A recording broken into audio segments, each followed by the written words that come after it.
Ce journal vous est offert par le FPI, Fonds des promotions de l'industrie, votre partenaire privilégié pour la réussite de vos projets.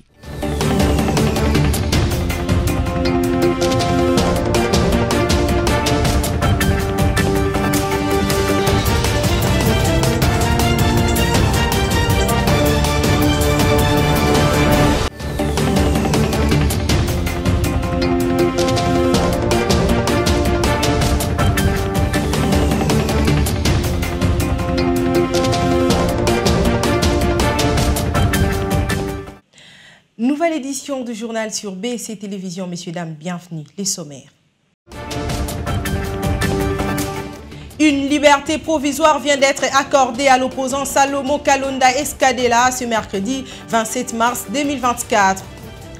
Fin des consultations de la seconde série entreprise par l'informateur du gouvernement Augustin Kabouya. Les rapports seront remis à la présidence de la République.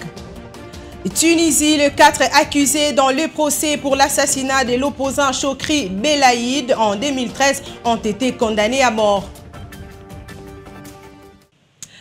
La Cour militaire de Kinshasa-Gombe a accédé ce mercredi 27 mars 2024 à la demande de la mise en liberté provisoire de Salomo Kalonda introduite par ses avocats après plusieurs refus. C'est l'un de ses avocats, Laurent Onyemba, qui a livré cette information sur son compte X. Salomo Edi Kalonda peut maintenant quitter la prison plusieurs mois après son arrestation pour atteinte à la sûreté du chef de l'État.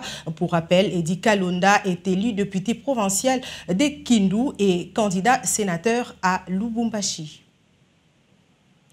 Et une délégation de femmes d'exception a été reçue par le président de la République, Félix-Antoine Tshisekedi Tshilombo. Leurs échanges ont porté sur l'état d'avancement de cette association de femmes. C'était le mardi 26 mars 2024 à la Cité de l'Union africaine où le chef de l'État, Félix-Antoine Tshisekedi Tshilombo, a réitéré son engagement, celui de promouvoir l'égalité des chances entre les deux genres. Vers la fin de mars, mois dédié aux droits de la femme, accroître les ressources nécessaires en faveur des femmes, c'est le thème retenu au niveau national pour la célébration de la journée de la femme cette année. Champion de la masculinité positive, le président de la République Félix Antoine Tshisekedi Tshilombo a une fois de plus échangé en ce mois de mars 2024 avec les femmes d'exception représentant toutes les catégories socio-professionnelles de la femme congolaise. La rencontre de ces jours a permis de faire le bilan de leurs activités et d'envisager les activités prioritaires de l'an 2024. Madame Lydie Omanga, présidente de l'Association de femmes d'exception, précise. L'objet de la rencontre de ce jour avec les femmes d'exception et les membres de l'association a été notamment de pouvoir faire le point sur l'avancement de tout ce que l'association a pu faire, d'une part, pour se structurer, pour s'organiser. Il a été question des travaux en commission. Il a été question que chaque président des commissions puisse présenter non seulement le rapport de l'activité de 2023, mais aussi les activités de 2024, de cette année en cours.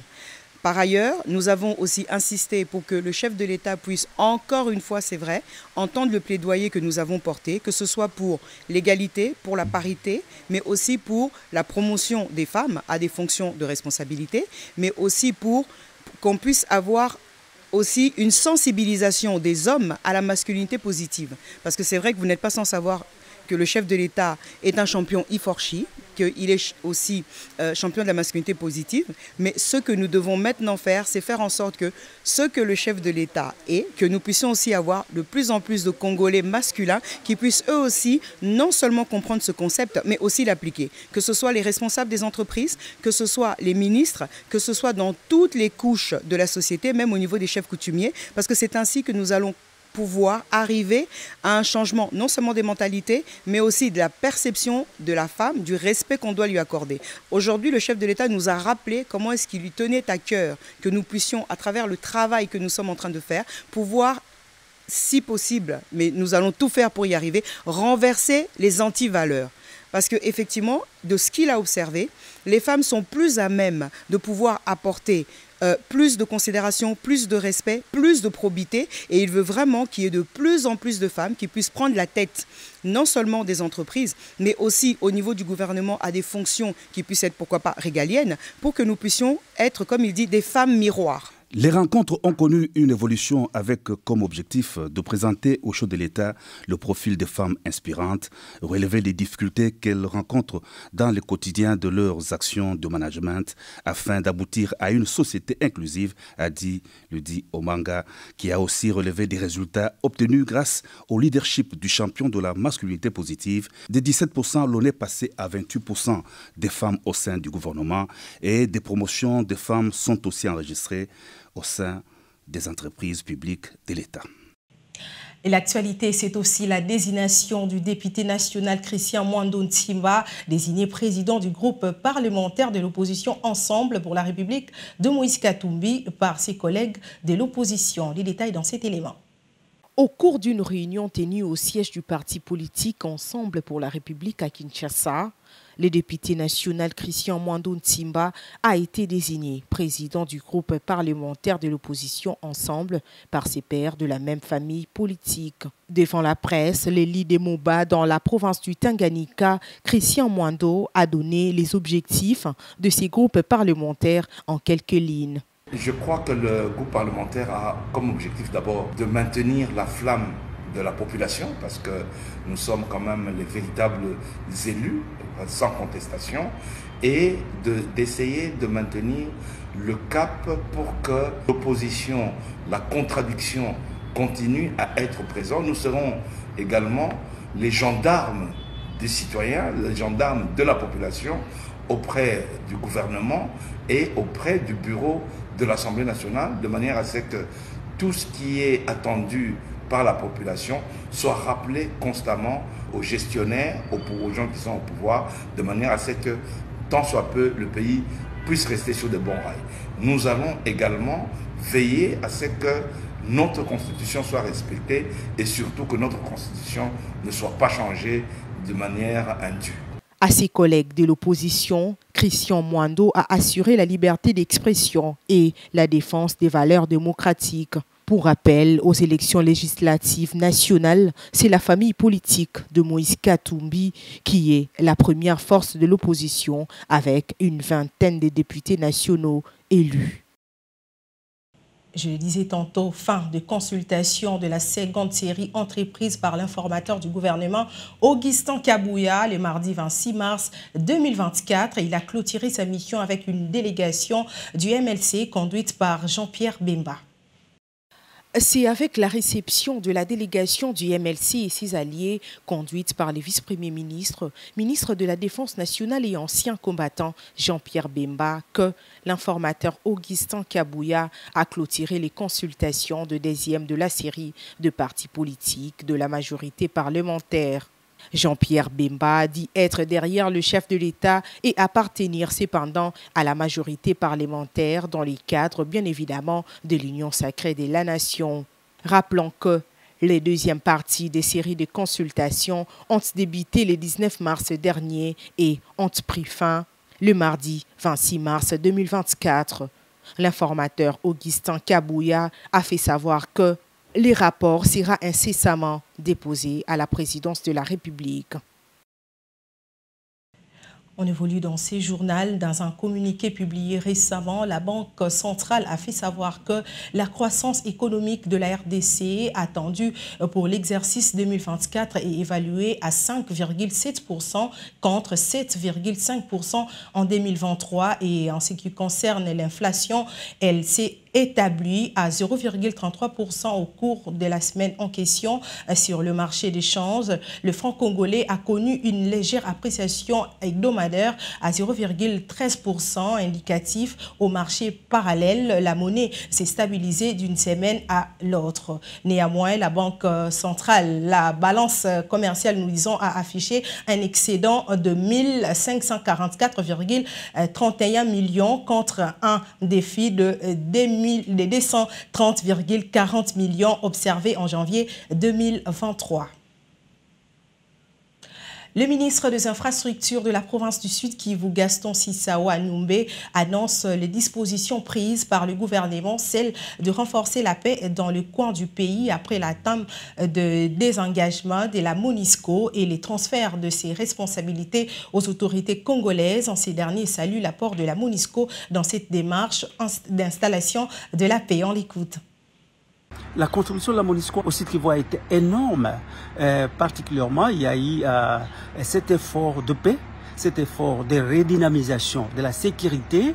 Il y a eu même des infrastructures que nous, en tant que population, en tant que gouvernement, nous avons hérité de la MONUSCO. Le moment est venu pour le départ de la MONUSCO pour deux raisons majeures. La première, la République démocratique du Congo, qui, à son temps, il y a de cela 22 ans, ce n'est plus le même moment qu'aujourd'hui. Nous estimons que nous sommes déjà suffisamment préparés pour assurer nous-mêmes la sécurité et la stabilité ainsi que la paix durable dans notre pays. Et cela, nous allons le faire à partir des acquis que nous avons obtenus ensemble avec les efforts et l'appui de la MONUSCO. La deuxième raison, c'est une question de souveraineté. Le Congo, maintenant, c'est un pays souverain. Ça a toujours été un pays souverain. Nous estimons que maintenant, il faut confirmer et affirmer cette souveraineté. La crainte et les préoccupations de la population que nous avons entendues partout, il y avait cette crainte de vide si la MONUSCO repartait. Mais c'est la raison pour laquelle nous, gouvernements, nous leur assurons qu'ils n'ont pas à craindre. Ils n'ont pas à avoir peur puisque le gouvernement a pris les dispositions utiles pour qu'il y ait ces renforcements de paix et qu'il n'y ait pas de vide. Et d'ailleurs, avec la MONUSCO et toutes les autres agences, il n'y a pas que simplement le désengagement, il y a un processus de transition. Ça veut dire que la MONUSCO partait, mais les Nations Unies restaient. Une partie des attributs qui étaient assurés par la MONUSCO vont se poursuivre au travers de ces agences et fonds des Nations Unies. Et dans une interview accordée au journal Jeune Afrique, le président rwandais Paul Kagame trouve légitime le combat mené par le M23 en coalition avec les RDF, accusant l'administration Tshisekedi de persécuter les Tutsis congolais.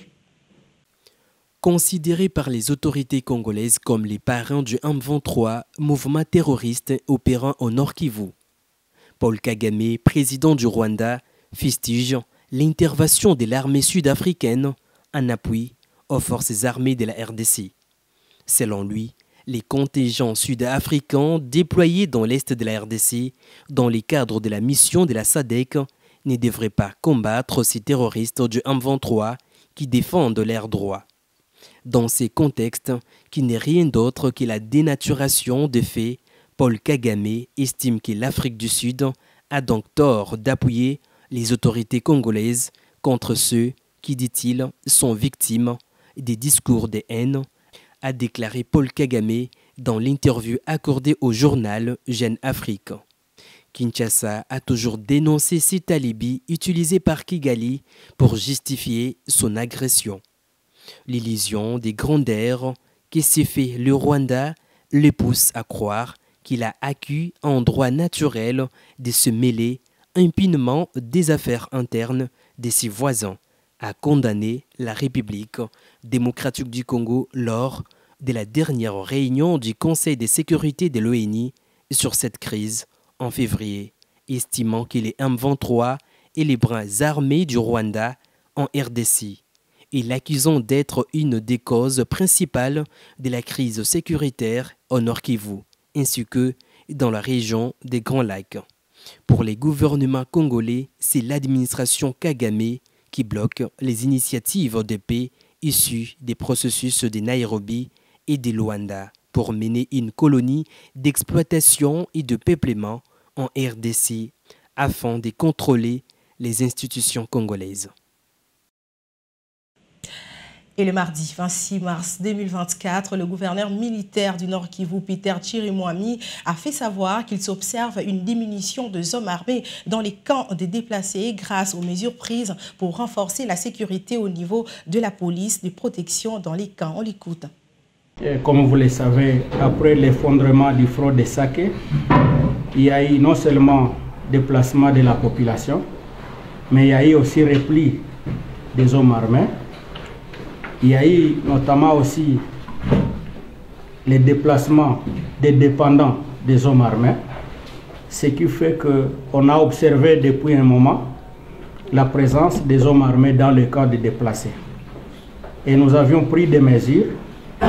La première mesure, c'était de renforcer la sécurité au niveau de la police de protection dans les camps. La deuxième mesure, nous avions donné des instructions qu'aucun homme armé ne peut se retrouver dans le camp. Vous avez vu ma visite dans le cas des déplacés, c'était pour donner ce message et pour demander aux groupes armés ou aux hommes armés de quitter les camps et laisser la paisible population. Mais aussi, dans la partie riveraine des cas des déplacés, nous avions monté un dispositif sécuritaire efficace et pour le moment, nous pensons avoir diminué la présence des hommes armés dans les camps. C'est vrai, il y a des cas isolés, mais de manière générale, nous sommes au moins à 90% de diminution de la présence des hommes armés dans les camps. D'une province à une autre, les travaux de construction de la nouvelle université moderne de Kolwezi avancent à pas de géant.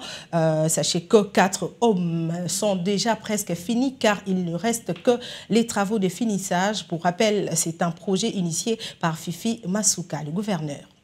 Lancé par la première dame de la République démocratique du Congo, Denise Nyakeru Tshisekedi, lors de son dernier passage au Lualaba au mois de mars dernier, les travaux de construction de l'université moderne de Kolwezi au standard international évoluent de manière considérable. 4 bâtiments qui abriteront les homes des étudiants sont déjà sortis des terres. Selon les superviseurs de ces chantiers, chaque home sera composé d'une 50aine de chambres et devra accueillir plus ou moins 184 étudiants. L'heure est donc aux travaux de finissage. Concernant le premier qui est terminé, le deuxième est terminé et même une chambre qui est prête. Okay. La première chambre, juste ici. Okay. Elle est déjà prête à l'intérieur. Okay. Et le troisième est là, que vous voyez. Le quatrième, on a une structure en béton et il reste les briques. Ils sont à l'étape du crépissage, oui, pour les 2 hommes.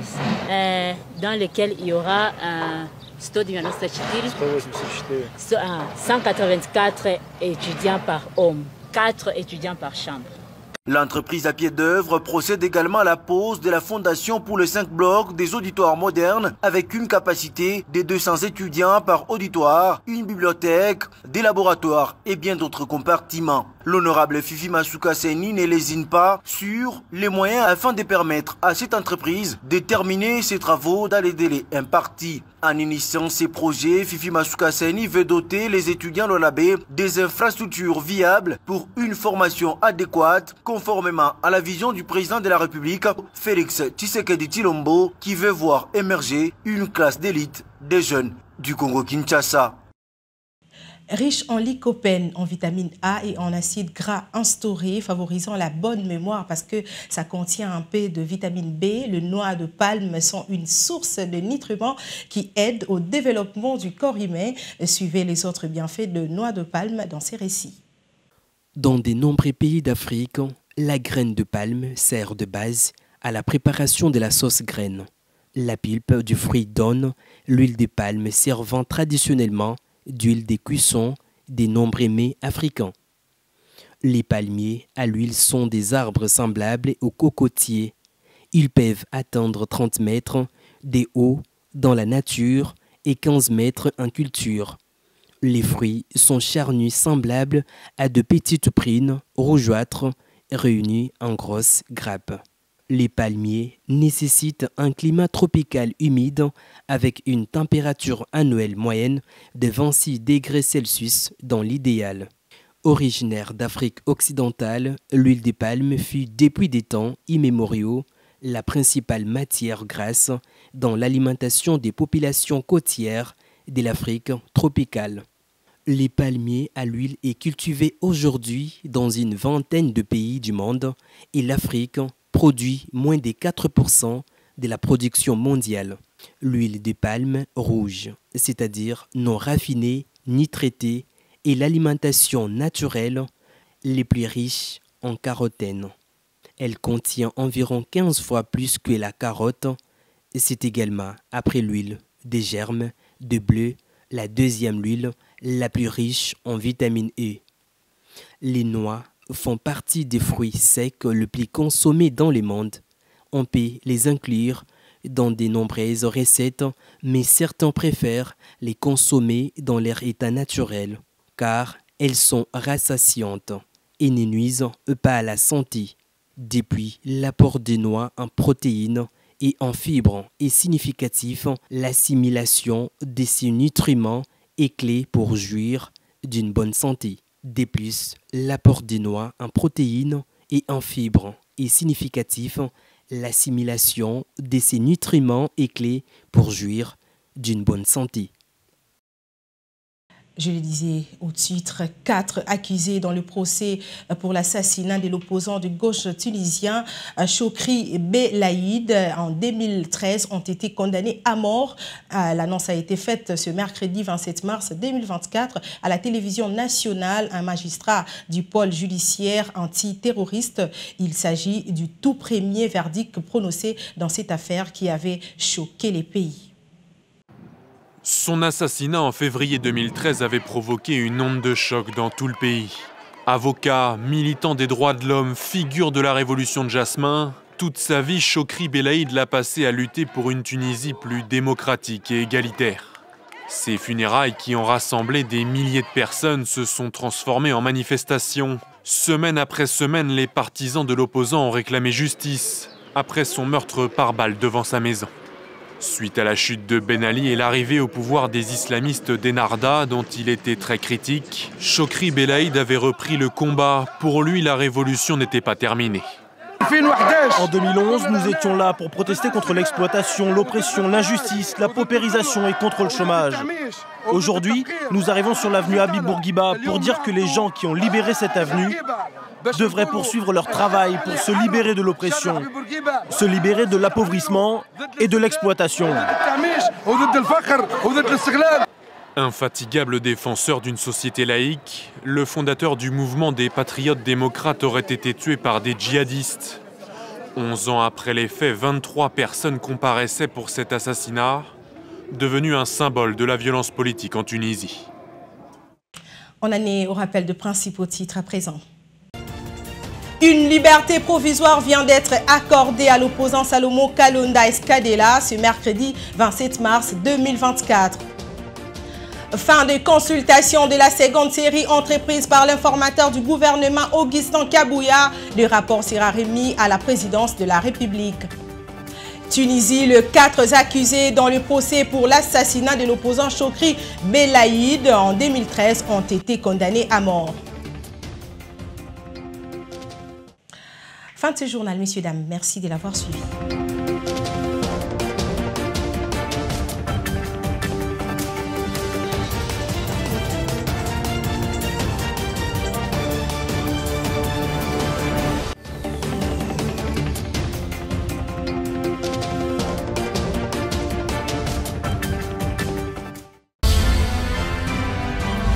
Ce journal vous a été offert par le FPI. Fonds des promotions de l'industrie. Votre partenaire privilégié pour la réussite de vos projets.